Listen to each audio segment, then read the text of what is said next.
Dear students, welcome to our class today. ನನ್ನ ಹೆಸರು ದೀಪ. ನಾನು ಸರ್ಕಾರಿ ಪ್ರಥಮ ದರ್ಜೆ ಕಾಲೇಜು ಚಿಕ್ಕಬಳ್ಳಾಪುರ ಇಲ್ಲಿಯ ಸಮಾಜಶಾಸ್ತ್ರ ವಿಭಾಗದಲ್ಲಿ ಸಹಾಯಕ ಪ್ರಾಧ್ಯಾಪಕಿಯಾಗಿ ಕಾರ್ಯವನ್ನು ನಿರ್ವಹಿಸ್ತಾ ಇದ್ದೇನೆ.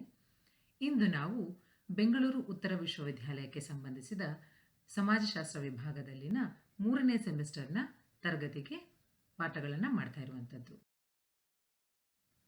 ಸಮೂಹ ಮಾಧ್ಯಮ ಮತ್ತು ಸಂವಹನದ ಸಮಾಜಶಾಸ್ತ್ರ. ಇದರಲ್ಲಿ ನಾವು ಹಿಂದಿನ ತರಗತಿಯಲ್ಲಿ ಆಗಲೇ ಸಂವಹನದ ಪ್ರಕಾರಗಳು ಭಾಗ 1 ಅರ್ಥೈಸಿಕೊಂಡಿರುವಂಥದ್ದು.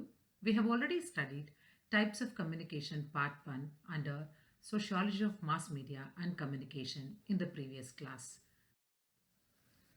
Today, in this session, we are going to cover the types of communication part 2, where we are going to talk about the types of organizational communication, that is the upward communication, downward communication and horizontal communication. ಇಂದು ನಾವು ಸಂಘಟನಾತ್ಮಕ ಸಂವಹನದಲ್ಲಿ ಪ್ರಕಾರಗಳಾದಂತಹ ಕೆಳಮುಖ ಸಂವಹನ, ಮೇಲ್ಮುಖ ಸಂವಹನ ಮತ್ತು ಸಮಾನಾಂತರ ಸಂವಹನದ ಬಗ್ಗೆ ಅಧ್ಯಯನವನ್ನು ಮಾಡಲಿಕ್ಕೆ ಈ ಸೆಷನಲ್ಲಿ ಪ್ರಯತ್ನವನ್ನು ಮಾಡುವಂತಹದ್ದು. Hence, to understand the various types of communication is the main objective of this particular session. ವಿವಿಧ ರೀತಿಯ ಸಂವಹನಗಳನ್ನು ಅರ್ಥೈಸಿಕೊಳ್ಳುವಂಥದ್ದು ಈ ಒಂದು ತರಗತಿಯ ಮುಖ್ಯ ಉದ್ದೇಶವಾಗಿರುವಂಥದ್ದು. ಕೆಳಮುಖ ಸಂವಹನ ಅಂತ ಹೇಳಿದಾಗ ಈಗಾಗಲೇ ಹೇಳಿದ ಹಾಗೆ ಇದು ಸಂಘಟನಾತ್ಮಕ ಸಂವಹನದ ಒಂದು ಪ್ರಕಾರವಾಗಿರುವಂತಹದ್ದು. ಹೆಸರೇ ಸೂಚಿಸುವಂತೆ ಮೇಲಿನಿಂದ ಕೆಳಕ್ಕೆ ಹರಿಯುವಂತಹ ಒಂದು ಸಂವಹನೆಯ ಪ್ರಕಾರ ಅಂತ ನಾವು ಇಲ್ಲಿ ಹೇಳ್ತಾ ಬರ್ಬೋದು. As the name itself suggests downward communication, it flows from top to bottom. This is one of the types of organizational communication that is existing.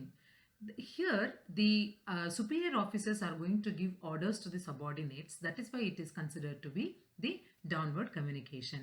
ಮೇಲಿನ ಅಧಿಕಾರಿಗಳಿಂದ ತಮ್ಮ ಕೆಳಗಡೆ ಕೆಲಸ ಮಾಡುವಂತಹ ಅಧಿಕಾರಿಗಳಿಗೆ ಸಲಹೆ ಸೂಚನೆಗಳನ್ನು ಕೊಡುವಂತಹ ಒಂದು ಸಂವಹನದ ಹರಿವು ಇಲ್ಲಿ ಉಂಟಾಗುತ್ತೆ. ಆದ್ದರಿಂದ ಇದನ್ನು ನಾವು ಕೆಳಮುಖ ಸಂವಹನ ಅಂತ ಕರಿತಾ ಬರಬಹುದು.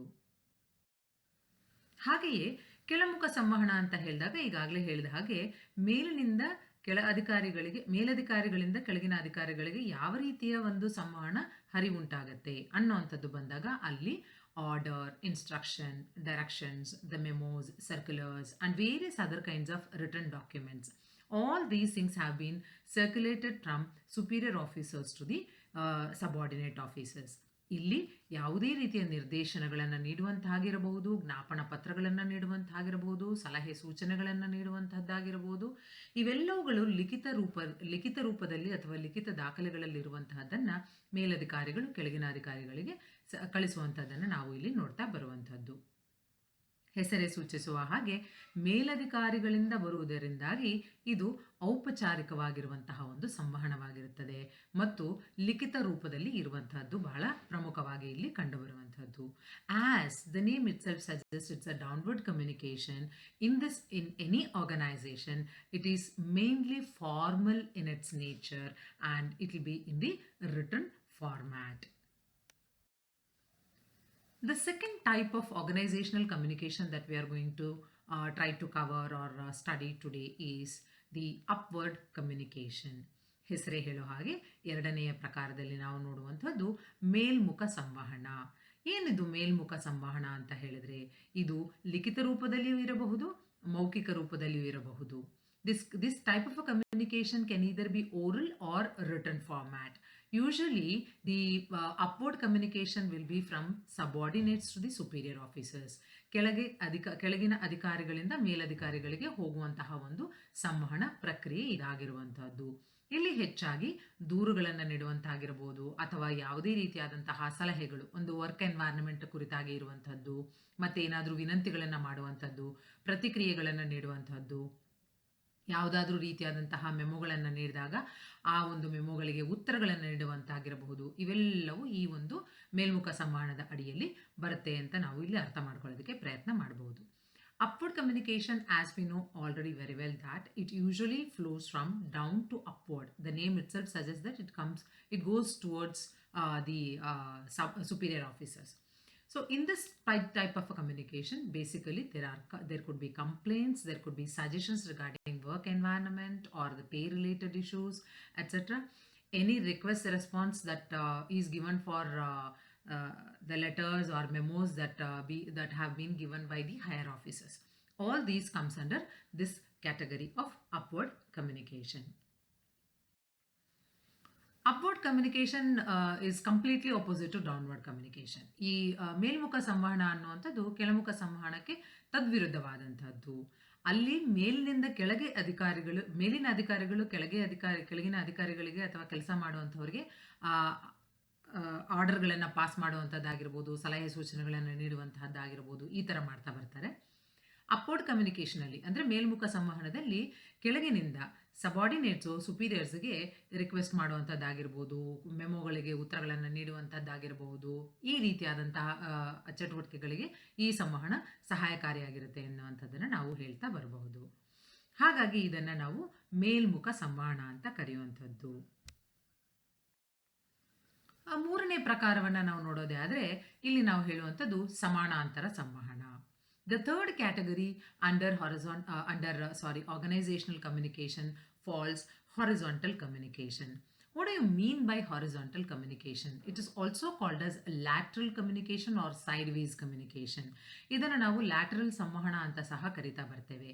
ಇದು ಸಮಾನಾಂತರವಾಗಿರುವಂತಹದ್ದು. ಹೆಸರೇ ಸೂಚಿಸುವ ಹಾಗೆ ಒಂದೇ ಶ್ರೇಣಿಯಲ್ಲಿ ಬರುವಂತಹ ಇಬ್ಬರು ಅಥವಾ ಹೆಚ್ಚಿನ ಅಧಿಕಾರಿಗಳ ನಡುವೆ ಇದು ನಡೆಯುವಂತಹ ಒಂದು ಸಂವಹನ ಪ್ರಕ್ರಿಯೆ ಆಗಿರುವಂತಹದ್ದು. ಇದು ಸರ್ವೇ ಸಾಮಾನ್ಯವಾಗಿ ಅನೌಪಚಾರಿಕ ಸ್ವರೂಪದಲ್ಲಿ ಇರುವಂತಹದ್ದನ್ನು ನಾವು ಕಾಣ್ತಾ ಬರ್ತೇವೆ. Horizontal communication usually takes place in the rank of officers who are similar to each other, in the sense they will be under the same rank, same grade, maybe two different managers, two different supervisors, or any other kind of a task managers or accounts officers or whatsoever kind of a thing. Usually this will be in the informal nature. There is no formality as such in horizontal communication in the organizational setup. Horizontal communication usually includes various kinds of meetings or the exchange of opinions and the discussion that takes place between two different experts or among the experts. All these falls under horizontal communication. ಸಮಾನಾಂತರ ಸಂವಹನ ಅಂತ ಹೇಳಿದಾಗ ಅಲ್ಲಿ ಹೆಚ್ಚಾಗಿ ಬರುವಂತಹದ್ದು ಯಾವುದೇ ಒಂದು ಸಭೆ ಸಮಾರಂಭಗಳಲ್ಲಿ ನಡೆಯುವಂತಹ ಒಂದು ಚರ್ಚೆ ಆಗಿರಬಹುದು ಅಥವಾ ಅಭಿಪ್ರಾಯಗಳ ವಿನಿಮಯ ಆಗಿರಬಹುದು. ಪರಿಣತಿಯನ್ನು ಹೊಂದಿರುವಂತಹ ಒಂದು ವ್ಯಕ್ತಿಗಳ ನಡುವೆ ನಡೆಯುವಂತಹ ಚರ್ಚೆ ಅಥವಾ ಮಾಹಿತಿಯ ವಿನಿಮಯಗಳನ್ನು, ಅಭಿಪ್ರಾಯದ ವಿನಿಮಯಗಳನ್ನು ನಾವು ಸಮಾನಾಂತರ ಸಂವಹನ ಅನ್ನುವಂತಹ ಒಂದು ಕ್ಯಾಟಗರಿನಲ್ಲಿ ಹೇಳ್ತಾ ಬರುವಂಥದ್ದನ್ನು ನಾವು ಇಲ್ಲಿ ವಿಚಾರಗಳನ್ನು ಹಂಚ್ಕೊಳ್ಬಹುದು. ಪರಸ್ಪರ ಹಂಚಿಕೊಳ್ಳುವಂಥದ್ದು ಮತ್ತು ಪೂರಕವಾಗಿರುವಂತಹ ಒಂದು ಸಿಚುವೇಶನ್ ಅನ್ನ ಈ ರೀತಿಯ ಸಂವಹನ ಕ್ರಿಯೇಟ್ ಮಾಡುತ್ತೆ ಅಂತ ನಾವು ಹೇಳ್ತಾ ಬರಬಹುದು. Usually the horizontal communication gives insists or gives an opportunity for sharing and supplementing the communication patterns and the exchange of opinions, etc. Then let us concentrate on certain multiple choice questions, dear students. Based on this particular lecture session, we will try to understand vertical communication can be what? It could be upward, ಇದು ಮೇಲ್ಮುಖವಾಗಿರಬಹುದು, downward ಕೆಳಮುಖವಾಗಿರಬಹುದು, ಯಾವುದು ಅಲ್ಲ, it could be none or it could be A and B. Yes, you are very right, it could be A and B. The second question, upward communication happens where? ಮೇಲ್ಮುಖ ಸಂವಹನ ಎಲ್ಲಿ ನಡೆಯುವಂಥದ್ದು? In office setup, at home, ಕಚೇರಿಗಳಲ್ಲಿ ಅಥವಾ ಮನೆಯಲ್ಲಿ, ಯಾವುದೇ ಒಂದು ರೀತಿಯಾದಂತಹ ಔಪಚಾರಿಕ ಸಂಘಟನೆಗಳಲ್ಲಿ, in any of the formal organisations. A and C, office setup and formal organisations. Yes, your guess is right. It is in office setup and also in formal organisations. ಕಚೇರಿಗಳಲ್ಲಿ ಮತ್ತು ಔಪಚಾರಿಕ ಸಂಘಟನೆಗಳಲ್ಲಿ ಮೇಲ್ಮುಖ ಸಂವಹನ ಅನ್ನುವಂಥದ್ದು ನಡೆಯುವಂಥದ್ದು. ಹಾಗಾದರೆ where do you find or where you can find the communication happening in the direction or memo or return documents will be maintained. ನಿರ್ದೇಶನ, ಜ್ಞಾಪಕ ಪತ್ರಗಳು ಮತ್ತು ಇವು ಲಿಖಿತ ದಾಖಲೆಗಳಲ್ಲಿರುವಂತಹದ್ದು ಎಲ್ಲಿ ಅನ್ನುವಂಥದ್ದು ಬಂದಾಗ ಹಾರಿಜಾಂಟಲ್ ಕಮ್ಯುನಿಕೇಶನ್, ಸಮಾನಾಂತರ ಸಂವಹನದಲ್ಲಿ ಈ ರೀತಿಯ ಪರಿಸ್ಥಿತಿ ಉಂಟಾಗತ್ತಾ, ಅಥವಾ ಮೇಲ್ಮುಖ ಸಂವಹನದಲ್ಲಿಯ ಅಪ್ವರ್ಡ್ ಕಮ್ಯುನಿಕೇಶನ್ ಅಲ್ಲಿ ಆಗತ್ತಾ, ಡೌನ್ವರ್ಡ್ ಕಮ್ಯುನಿಕೇಶನ್ ಕೆಳಮುಖ ಸಂವಹನದಲ್ಲಿ ಆಗತ್ತಾ, ಯಾವುದು ಅಲ್ವಾ, ಎಲ್ಲಿ? Yes, again you are right, it happens in downward communication. ಕೆಳಮುಖ ಸಂವಹನದಲ್ಲಿ ಈ ರೀತಿಯಾದಂತಹ ಫ್ಲೋ, ಕಮ್ಯುನಿಕೇಶನ್ ಫ್ಲೋ ಆಗುವಂಥದ್ದನ್ನು ನಾವು ನೋಡ್ತಾ ಬರುವಂಥದ್ದು. Next question, exchange of opinion comes under which type of communication? ಅಭಿಪ್ರಾಯ ವಿನಿಮಯ ಅನ್ನುವಂಥದ್ದು ಯಾವ ಪ್ರಕಾರದ ಸಂವಹನದ ಅಡಿಯಲ್ಲಿ ಬರುತ್ತೆ ಅನ್ನುವಂಥ ಪ್ರಶ್ನೆ ಬಂದಾಗ ಮೇಲ್ಮುಖ ಸಂವಹನದಲ್ಲಿಯ ಅಪ್ವರ್ಡ್, ಡೌನ್ವರ್ಡ್ ಕೆಳಮುಖ ಸಂವಹನದಲ್ಲಿ, ಹಾರಿಜಾಂಟಲ್ ಸಮಾನಾಂತರ ಸಂವಹನದ ಅಡಿಯಲ್ಲಿ, ಅಥವಾ ನನ್ ಎಲ್ಲಿಯೂ ಅಲ್ಲವಾ? ಹಾಗಾದರೆ ಎಲ್ಲಿ ಬರುತ್ತೆ? Yes, again you are right, exchange of opinion comes under horizontal communication. ಅಭಿಪ್ರಾಯ ವಿನಿಮಯ ಅನ್ನುವಂಥದ್ದು ಸಮಾನಾಂತರ ಸಂವಹನದ ಅಡಿಯಲ್ಲಿ ನಡೆಯುವಂಥದ್ದನ್ನು ನಾವು ಇಲ್ಲಿ ಹೆಚ್ಚಾಗಿ ನೋಡ್ತಾ ಬರುವಂಥದ್ದು. Where do you find, or what kind of communication is usually informal in nature? ಅನೌಪಚಾರಿಕ ಸ್ವರೂಪದಲ್ಲಿ ಇರುವಂತಹ ಒಂದು ಸಂವಹನ ಯಾವುದು ಅನ್ನುವಂಥದ್ದು ಬಂದಾಗ ಅಪ್ವರ್ಡ್ ಮೇಲ್ಮುಖ ಸಂವಹನವ, ಡೌನ್ವರ್ಡ್ ಕೆಳಮುಖ ಸಂವಹನವ, ಹಾರಿಜಾಂಟಲ್ ಸಮಾನಾಂತರ ಸಂವಹನವ, ಅಥವಾ ಎಲ್ಲವೂ ಮೇಲಿನ ಎಲ್ಲವೂನ, or all the above? Which one? Yes, your guess is right. It is horizontal communication. ಸಮಾನಾಂತರ ಸಂವಹನದಲ್ಲಿ ಅನೌಪಚಾರಿಕ ರೀತಿಯಾದಂತಹ ಒಂದು ಸೆಟಪ್ನಲ್ಲಿ ಕಮ್ಯುನಿಕೇಶನ್ ನಡೆಯುವಂಥದ್ದನ್ನು ನಾವು ಅಲ್ಲಿ ಕಾಣ್ತಾ ಬರುವಂಥದ್ದು. Dear students, for this we have referred these two particular textbooks and reference books. I wish you all the best for your next class. Thank you.